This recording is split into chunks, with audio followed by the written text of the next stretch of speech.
जय हिंद बाबू, नमस्कार।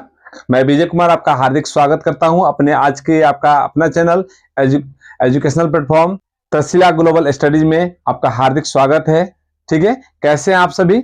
उम्मीद करता हूं आप लोग स्वस्थ होंगे और मस्त होंगे। आइए, हम लोग जो है पिछले क्लास में 19 नंबर क्वेश्चन तक देख चुके थे।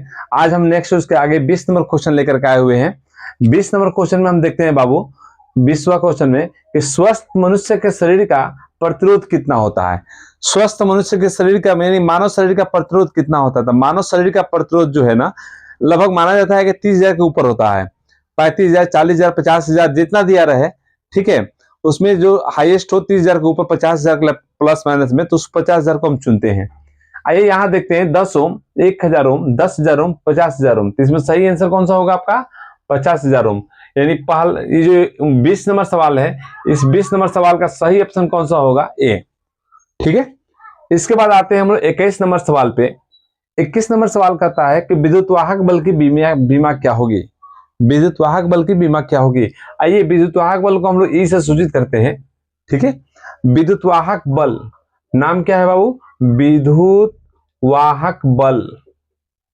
वाहक बल, इस विद्युत वाहक बल का मात्रक होता है वोल्ट। क्या होता है बाबू? वोल्ट। वोल्ट समझ में आता है ना? विद्युत वाहक बल समझ में ना आए तो वोल्ट समझ में आएगा, इसका मात्रक है। अब वोल्ट जो होता है विभवांतर का भी मात्रक है, यानी V का। V बराबर होता है W बटा Q। W माने क्या होता है जी?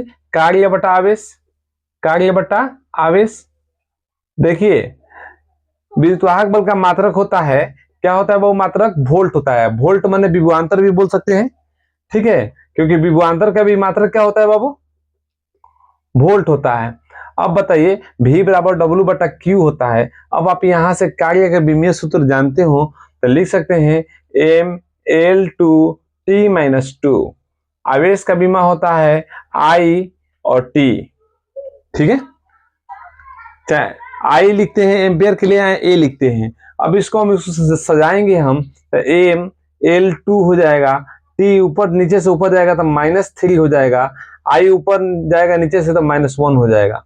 इस तरीके से विद्युत वाहक बल की बीमा आपको क्या मिला देखने को? विद्युत वाहक बल, विद्युत वाहक बल, विद्युत वाहक बल का बीमीय सूत्र क्या मिला बाबू? इसको बड़ा कोष्टक में लिखते हैं हम हमेशा, ML2T-3 I-1। I की जगह कहीं कहीं A भी दिखता है, A-1 भी लिख सकता है। आइए ऑप्शन में देखते हैं कौन सा ऑप्शन मैच कर रहा है। ML2T-2 गलत है, ML2T-3 है। T-3 नहीं, गलत है। T भी गलत, ये वाला सही है। यानी सही ऑप्शन कौन सा है बाबू? डी। ठीक है, हमने आपको यहाँ बना करके बता दिया, रटने की आवश्यकता नहीं है। अगर एग्जाम में कोई क्वेश्चन फंस जाता है उसका बीमीय सूत्र निकालने के लिए, तो आप इस सूत्र की मदद से उसका लिंक जोड़ करके कि भाई विद्युत वाहक बल है, इसका बारे में कुछ पता नहीं है, लेकिन इतना मालूम है विद्युत वाहक बल का मात्रक वोल्ट होता है। वोल्ट किसी और चीज का मात्रक होता है तो हाँ, विभव का भी होता है और विभवांतर का भी होता है। तो विभव या विभवांतर का सूत्र क्या लिखते हैं? W बटा Q। कार्य वर्क बटा आवेश, वो कार्य का विमीय सूत्र पता है और आवेश का विमीय सूत्र पता है, वहां से हम इसको निकाल लिए। ठीक है, चलिए इसी के आगे हम लोग नेक्स्ट बढ़ते हैं क्वेश्चन पे। ठीक है, चलिए बाबू, इसी के साथ हम लोग का 22 नंबर क्वेश्चन कहता है कि विद्युत परिपथ के किसी बिंदु पर सभी धाराओं का बीजगणितीय योग क्या होता है। तो देखिए बाबू, हमने पिछले क्वेश्चन में भी बताया था कि किरचॉफ ने एक दो नियम दिया था। पहला धारा का नियम दिया था, किरचॉफ, किरचॉफ बोलते हैं। किरचॉफ एक गुस्टाव किरचॉफ थे जिन्होंने दो नियम दिया था। पहला नियम दिया था धारा का नियम, विद्युत धारा का नियम। धारा हम लिख रहे हैं लेकिन विद्युत धारा का नियम। इन्होंने बोला कि इसमें आवेश संरक्षित होता है। क्या बोला था बाबू? आवेश संरक्षित होता है। ठीक है, इस नियम क्या कहता है कि किसी एक बिंदु पर चारों तरफ से मिलने वाली सभी धाराओं का बीजगणितीय योग शून्य होता है। अगर ये I1 है, ये I2 है, ये I3 है, तो तीनों को जोड़ेंगे तो शून्य प्राप्त होगा। यानी I1 जोड़ I2 जोड़ I3, तीनों जोड़ेंगे तो क्या मिलेगा? 0 मिलेगा। क्या मिलेगा बाबू? 0। यानी किसी बिंदु पर मिलने वाली सभी धारा का, यानी कि 3 ही नहीं 10 भी धारा आकर के अगर मिलती है तो सभी धारा का जोड़ जोड़िएगा, सिंपल जोड़, साधारण जोड़, तो उसका मान क्या मिलेगा? शून्य मिलेगा। आइए इसी नियम पे हम देखते हैं क्या कह रहा है कि विद्युत परिपथ के किसी बिंदु पर सभी धारा का बीजगणितीय योग क्या होता है बाबू, शून्य होता है। क्या होता है जी, शून्य। देखे तो कहीं शून्य इसमें लिखा है, अनंत, ऋणात्मक, धनात्मक, शून्य। बिल्कुल सही जवाब, यानी 22 का सही आंसर कौन सा होगा, ए। इस नियम को हम कहते हैं KCL यानी Kirchhoff current law. Kirchhoff current law यानी किरचॉफ धारा नियम को किरचॉफ करंट लॉ कहते हैं। ठीक है, चलिए इसी के साथ हम आगे आते हैं बाबू 23 नंबर क्वेश्चन पे। 23 नंबर क्वेश्चन कहता है कि व्हीटस्टोन ब्रिज से क्या मापा जाता है। व्हीटस्टोन ब्रिज से क्या मापा जाता है, किरचॉफ के ही नियम का प्रयोग किया जाता है व्हीटस्टोन ब्रिज में, और उससे क्या प्राप्त करते हैं। तो देखिए व्हीटस्टोन ब्रिज में ऐसा होता है कि 4 प्रतिरोध होते हैं जो चतुर्भुज के चारों भुजा के रूप में होते हैं। ठीक है, 4 प्रतिरोध चतुर्भुज के चारों भुजा के रूप में जुड़े होते हैं। ठीक है, इसमें से 3 प्रतिरोध का मान पता होता है, 1 प्रतिरोध का मान पता नहीं होता है। ठीक है, तो इसी में एक मान ले कि इसका मान मालूम है P, इसका मान मालूम है Q, इसका मान मालूम है R, इसका मान मालूम है X बराबर वाट। मान ले कि इसका प्रतिरोध नहीं मालूम है।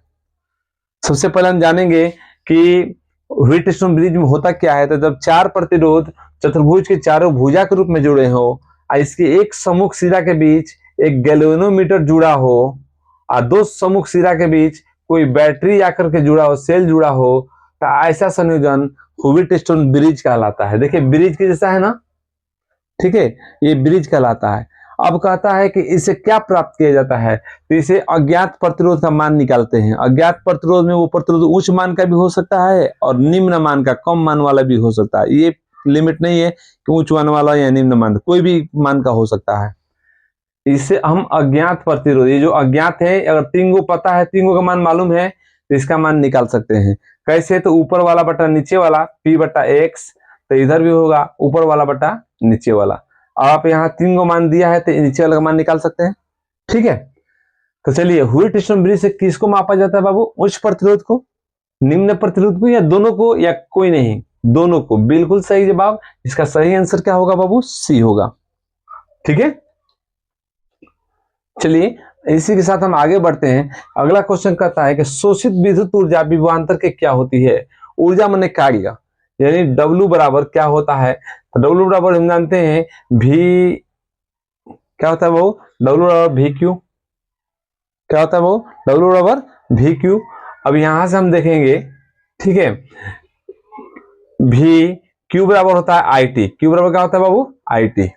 ठीक है, ये कार्य कहें चाहे ऊर्जा कहें, ऊर्जा कहिए या कार्य कहिए, दोनों का सूत्र क्या होता है, विभवांतर गुणे आवेश। विभवांतर गुणे आवेश, विभवांतर भी हो गया, Q बराबर IT हो गया। अब V हो गया, I बराबर होता है V बटा R, T हो गया। अब हम यहां देखते हैं V स्क्वायर T बटा R, ये कार्य का सूत्र हो गया, यानी ऊर्जा का। ठीक है, अब बताइए ये ऊर्जा जो है विभवांतर के क्या है, समानुपाती है कि वर्ग के समानुपाती है। ये तो ऊपर ऊपर है, सामने सामने तो समानुपाती है, यानी समानुपाती है तो सिंपल समानुपाती है कि वर्ग के समानुपाती है, तो वर्ग के समानुपाती है। आइए इस हिसाब से हम क्या देख पाते हैं कि शोषित ऊर्जा विभवांतर के क्या होती है, समानुपाती। केवल समानुपाती होती है कि वर्ग के समानुपाती होती है, आखिर व्युत्क्रमानुपाती होती है कि कोई नहीं, तो वर्ग के समानुपाती होती है। यानी 24 का सही आंसर क्या होगा बाबू, 24 का सही आंसर कौन सा होगा, बी। समझ पा रहे हैं आप, समझ पा रहे हो तो कोशिश कीजिए, एक एक लाइक दीजिए उस पर। ठीक है, चलिए हम लोग आगे नेक्स्ट क्वेश्चन पे चलते हैं, 25 नंबर क्वेश्चन पे। 25 नंबर क्वेश्चन कहता है बाबू कि विद्युत हीटर में जिस तत्वों का व्यवहार करते हैं वह क्या होता है। विद्युत हीटर में जिस तत्वों का व्यवहार करते हैं वो क्या होता है, विद्युत हीटर, विद्युत हीटर। ठीक है बाबू, विद्युत हीटर क्या करता है, विद्युत धारा लेता है और उष्मा ऊर्जा छोड़ता है। यानी कि आपका विद्युत हीटर जो है, ऐसे ऐसे मशीन, ऐसे तार लिपटे होते हैं नाइक्रोम के, ठीक है, और ये गोल खांचे में बना होता है। ये नाइक्रोम के तार हैं, किसके तार हैं बाबू, नाइक्रोम। नाइक्रोम का मतलब होता है निकेल और क्रोमियम का मिश्रण, मिश्र धातु, जिसमें निकेल भी मिला हो और प्लस क्रोमियम भी मिला हो, तो उसको हम कहते हैं नाइक्रोम। ये नाइक्रोम का तार इसलिए इसमें प्रयोग करते हैं हीटर में कि जैसे ही इधर से करंट जाएगा और इधर से लौटेगा, तो ये करंट के जाने से, धारा के जाने से इसका प्रतिरोध ऊंच होता है। इसका प्रतिरोध क्या होता है बाबू? ऊंच होता है। प्रतिरोध, गलनांक दोनों ऊंच होता है। दोनों के दोनों क्या होता है जी? ऊंच होता है। उच्च प्रतिरोध भी होता है, उच्च गलनांक भी होता है। अधिक प्रतिरोध होने के कारण इससे उष्मा अधिक उत्पन्न होती है। इतना अधिक उष्मा उत्पन्न होती है कि लाल होकर यह धा देने लगता है, गर्मी देने लगती है। और इतना गर्मी देने के बावजूद भी इसका गलनांक भी इतना ऊंचा होता है कि गल नहीं पाता है और आपको पर्याप्त उष्मा देता है ताकि आप हाथ सेक सकें, रोटी सेक सकें, खाना बना सकें, पानी गर्म कर सकें। समझ में आ रही है? ये रहा विद्युत हीटर। ये विद्युत हीटर जो है किस सिद्धांत पर कार्य करता है? तो विद्युत धारा के उष्मीय प्रभाव पर। विद्युत धारा के उष्मीय प्रभाव, विद्युत धारा प्रवाह कीजिएगा तो इससे उष्मा निकलेगा। आप चाहे तो हाथ सेक सकते हैं, खाना पका सकते हैं। ठीक है, तो ये विद्युत हीटर में कौन से तार का प्रयोग करते हैं? तो उच्च प्रतिरोध वाला और उच्च गलनांक वाला। उस तार का नाम क्या है? तो नाइक्रोम।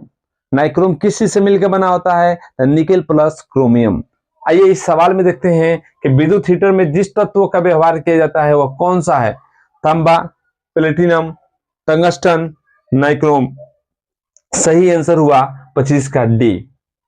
ठीक है, चलिए देखिए बाबू, हमने एक सवाल के लिए एक जवाब नहीं लाया है, उसके बारे में हम एक क्वेश्चन से रिलेटेड आपको 3-4 टॉपिक जरूर पॉइंट्स बताएंगे जो आपके क्वेश्चन ग्रुप में काम करेगा। आगे कह रहा है विद्युत का सबसे अच्छा चालक कौन सा है? सबसे अच्छा चालक यानी जिसमें करंट जो है ना बहुत स्मूथली, बहुत तेज प्रवाह हो, उसमें विद्युत की चोरी कम हो। ठीक है, तो विद्युत का सबसे अच्छा चालक, चालक का मतलब क्या कि अगर मान लीजिए कि अगर उसमें विद्युत धारा प्रवाह कराएं, एक बराबर मोटाई का, एक बराबर लंबाई का तार ले लेते हैं, एक चांदी का ले लेते हैं और एक तांबा का ले लेते हैं और एक सोना का ले लेते हैं, जस्ता का ले लेते हैं, और जब सबसे हम 100 एम्पियर की धारा प्रवाह कराएंगे तो जानते हो क्या होगा? जो सबसे अधिका प्रतिरोध जिसका होगा ना, वो क्या करेगा? ज्यादा धारा को चुरा लेगा, अपने अंदर अवशोषित कर लेगा, कम धारा को आउटपुट लेगा 100 गो इनपुट, आउटपुट देगा 80 गो। एक जो है आए लेगा 100 गो धारा और उधर देगा आउटपुट कितना? 50 गो, जो सबसे खराब माना जाता है।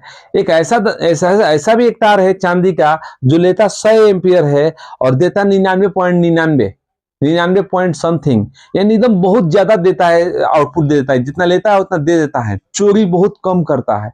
जो पदार्थ अपने अंदर ऊर्जा का अवशोषण कम करे, चोरी कम करे, उसको बोलेंगे कि अच्छा चालक है। ठीक है, तो ये बताइए सबसे अच्छा चालक किसमें कौन है? तो चांदी है। कौन है बाबू? चांदी। यानी 26 का सही आंसर कौन सा हो गया बाबू? ए। ठीक है, ये महंगा होता है इसलिए इसका प्रायः हम लोग अपने आसपास कहीं भी मैंने इसका प्रयोग बहुत कम होता है। विद्युत में तांबा का प्रयोग करते हैं, ठीक है, या मिश्र धातु का प्रयोग करते हैं। अब कहता है आदर्श एमीटर का प्रतिरोध क्या होता है? तो देखिए एमीटर का मतलब होता है धारा मापने वाले यंत्र को एमीटर कहते हैं। धारा मापने वाले यंत्र को क्या कहते हैं? उपकरण को एमीटर कहते हैं। एमीटर को हम लोग हमेशा श्रेणी क्रम में जोड़ते हैं। इसका प्रतिरोध कम होता है। इसका प्रतिरोध क्या होता है? एमीटर कहता है कि हम धारा मापते हैं, हमारा प्रतिरोध कम होता है, इसलिए आप हमको श्रेणी क्रम में जोड़िएगा।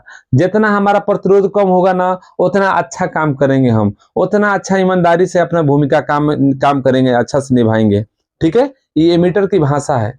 एमीटर कहता है कि हमारा प्रतिरोध कम रहेगा तो हम धारा को अच्छा से अच्छा नापेंगे। अगर ज्यादा प्रतिरोध बढ़ा दीजिएगा तो आपका जो धारा बह रहा है ना, उसी में से कुछ चुरा लेंगे और जो बचेगा उसको दिखा देंगे कि इतना ही मिला है, तो इससे आप ही को घाटा लगेगा। यानी एमीटर जो कहता है कि हमारा प्रतिरोध हमेशा कम होना चाहिए। अब इस एमीटर में भी आपका सवाल कह रहा है कि आदर्श एमीटर का प्रतिरोध क्या होना चाहिए? तो आदर्श का मतलब होता है वैसा आदर्श, आदर्श का मतलब वैसा चीज जिसमें कोई दोष ना हो, कोई बीमारी ना हो, कोई मैंने उसमें कोई खराबी ना हो, उसको बोलते हैं आदर्श चीज। या आदर्श विद्यार्थी का मतलब उसका अंदर कोई बुराई ना हो, कोई दोष ना हो। अब आप सोच सकते हैं कि आदर्श एमीटर का मतलब क्या होता होगा?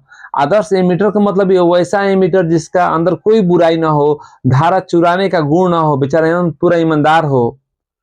ये बताइए जो सबसे अच्छा एमीटर होता है उसका प्रतिरोध कम होना चाहिए। वो कहता है कि और ज्यादा कम रहेगा तो और अच्छा हम हो जाएंगे। तो सबसे कम कितना होना चाहिए बाबू? देखे तो ऑप्शन में क्या दिया है? आदर्श एमीटर का प्रतिरोध अनंत होना चाहिए, तो बहुत गलत हो गया। अधिक होना चाहिए, गलत। बहुत कम, शून्य होता है, यानी शून्य बिल्कुल सही जवाब। यानी 27 का सही आंसर क्या होगा? शून्य। अब बहुत कम का मतलब ये मत सोचिए कि शून्य से कम, शून्य सबसे कम है, ठीक है। हालांकि माना जाए तो दुनिया में किसी भी पदार्थ का प्रतिरोध शून्य वास्तव में नहीं होता है, चाहे सबसे शुद्ध चालक चांदी ही क्यों ना हो, चांदी का भी कुछ ना कुछ प्रतिरोध होती है बाबू। चलिए इसी के साथ हम आगे आते हैं, बढ़ते हैं 28 नंबर क्वेश्चन पे। एमीटर का प्रतिरोध क्या होना चाहिए? कम होना चाहिए। और वो परिपथ में कैसे जुड़ता है? श्रेणी क्रम में। आइए आते हैं नेक्स्ट क्वेश्चन पे। आदर्श वोल्ट मीटर का प्रतिरोध क्या होता है? तो वोल्ट मीटर की भाषा सुनिए। वोल्ट मीटर कहता है हमारा प्रतिरोध उच्च होना चाहिए क्योंकि हम परिपथ में समांतर क्रम में जुड़ते हैं। वोल्ट मीटर कहता है कि हमारा प्रतिरोध हाई होना चाहिए क्योंकि हम कहीं भी जुड़ते हैं तो परिपथ में तो समानांतर क्रम में जोड़ा जाता है, उसके सामने सामने जोड़ा जाता है। अब वो कहता है कि अगर हमारा प्रतिरोध जितना ऊंचा होगा उतना अच्छा हम ईमानदारी से काम करेंगे, ठीक है। अब वो अपने आप को ईमानदारी दिखाने के लिए क्या करता है? उच्च प्रतिरोध को प्राप्त करने के लिए अगर पूछा जाए कि आदर्श वोल्ट मीटर क्या होता है, तो आदर्श वोल्ट मीटर वो अपने आप को कहेगा कि हम तभी आदर्श वोल्ट मीटर बन सकते हैं जब हमारा प्रतिरोध थोड़ा सा अधिक नहीं, बहुत ज्यादा अधिक हो। अधिक नहीं, बहुत ज्यादा अधिक मतलब बहुत ज्यादा अनंत तक हो, तो समझिए कि बहुत अच्छा हम प्रतिरोध हैं, बहुत अच्छा वोल्ट मीटर है, आदर्श वोल्ट मीटर है। तो आइए देखते हैं आदर्श वोल्ट मीटर का प्रतिरोध क्या होना चाहिए? शून्य गलत, कम गलत, अधिक होना चाहिए। लेकिन अगर आदर्श वोल्ट मीटर कह दे तो उसका अनंत होना चाहिए। वोल्ट मीटर का प्रतिरोध अधिक होना चाहिए, लेकिन आदर्श वोल्ट मीटर जब कह देगा, आदर्श माने कोनो बीमारी वाला नाम, सब शुद्ध चीज, तो शुद्ध वोल्ट मीटर का मतलब हो गया अनंत वाला, यानी इसका सही आंसर हो गया डी। अब आते हैं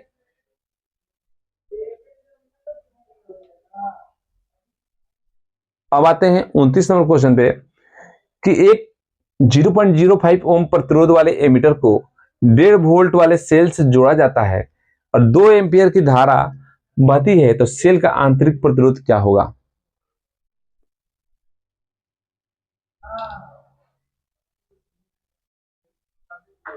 ठीक है, ये सेल हो गया।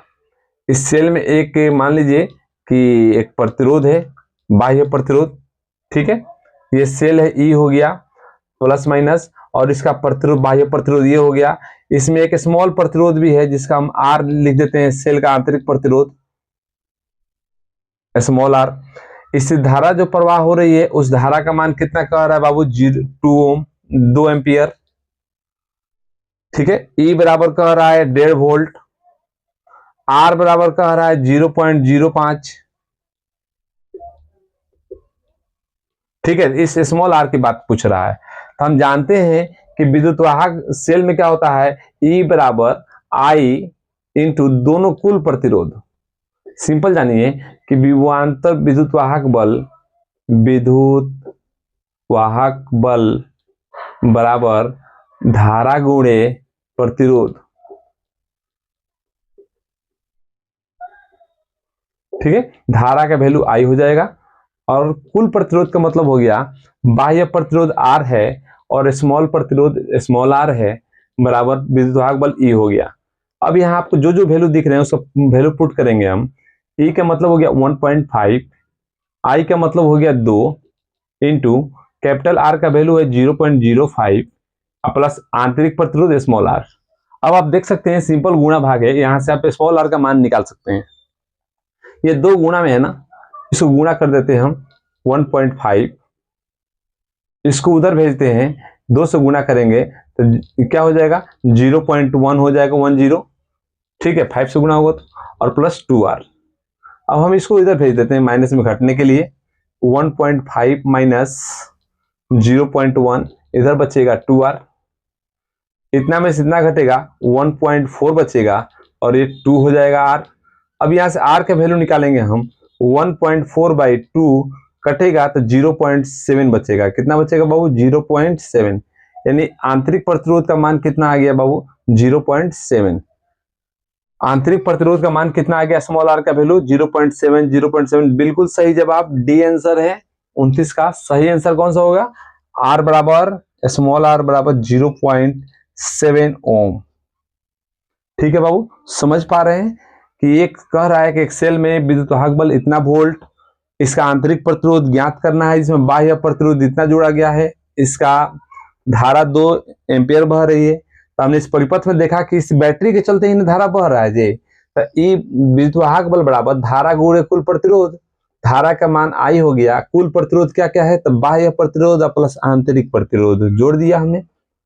अब यहाँ ई का वैल्यू दे रख दिया 1.5 वोल्ट, आई का वैल्यू रख दिया 2, कैपिटल आर का मान दिया 0.05, स्मॉल आर का मान नहीं दिया है, इसको हम निकाल लिए। ठीक है, चलिए आज के लिए इतना ही। इसके बाद हम लोग नेक्स्ट अगला क्वेश्चन देखते हैं। ठीक है, चलिए नोट कर लीजिए इसको।